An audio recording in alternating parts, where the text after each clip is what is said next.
All India tent ডেকোরেটর্স welfare অ্যাসোসিয়েশনের 21তম জাতীয় মহাসম্মেলন শুরু হয়েছে শিলিগুড়িতে। সম্মেলন উপলক্ষে শনিবার কাঞ্চনজঙ্ঘা ক্রীড়াঙ্গনের মেলা প্রাঙ্গণে স্বেচ্ছায় রক্তদান শিবিরের আয়োজন করা হয়। লায়ন্স ক্লাব অফ নিউ জলপাইগুড়ির সহায়তায় আয়োজিত এই রক্তদান শিবিরে সংগৃহীত রক্ত তেরাই ব্লাড ব্যাংকে পাঠানো হয়। অন্যদিকে সংগঠনের 10ম প্রতিষ্ঠা বার্ষিকী উপলক্ষে এদিন পশ্চিমবঙ্গ রাজ্য সরকারি কর্মচারী ফেডারেশনের সহযোগিতায় এক রক্তদান শিবিরের আয়োজন করল প্রোগ্রেসিভ ইউনাইটেড ইঞ্জিনিয়ার্স অ্যাসোসিয়েশন। এদিন উত্তরবঙ্গ মেডিকেল কলেজ হাসপাতালে ব্লাড ব্যাংকের সেমিনার রুমে এই রক্তদান শিবিরের আয়োজন করা হয়। আপনার ক্ষুদ্র প্রয়াস অন্যের জীবনকে বাঁচিয়ে তুলতে পারে, এই স্লোগান তুলে এই শিবিরের আয়োজন করা হয়। দার্জিলিং পাহাড় এবং সমতল, সেই সঙ্গে কালিম্পং জেলার সরকারি ইঞ্জিনিয়ারেরা এদিনের এই রক্তদান শিবিরে স্বেচ্ছায় রক্তদান করেন।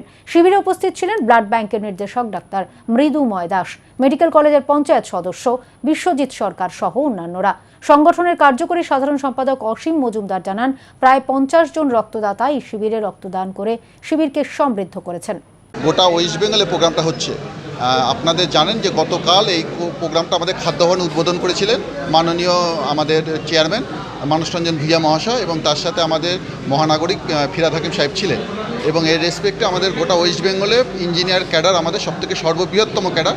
গোটা ওয়েস্ট বেঙ্গলে আমরা এই ব্লাড ডোনেশন প্রোগ্রামটা করছি। তার মধ্যে আজকে আমাদের দার্জিলিংয়ে প্রোগ্রামটা হচ্ছে নর্থ বেঙ্গল মেডিকেল কলেজ এবং হসপিটালে। এখানে আমাদের দার্জিলিং প্লেন্স, দার্জিলিং হিল এবং কালিম্পং, এই সব কটাকে মিলে যারা ইঞ্জিনিয়ার আছে তাদের সমবেত ব্লাড ডোনেশন।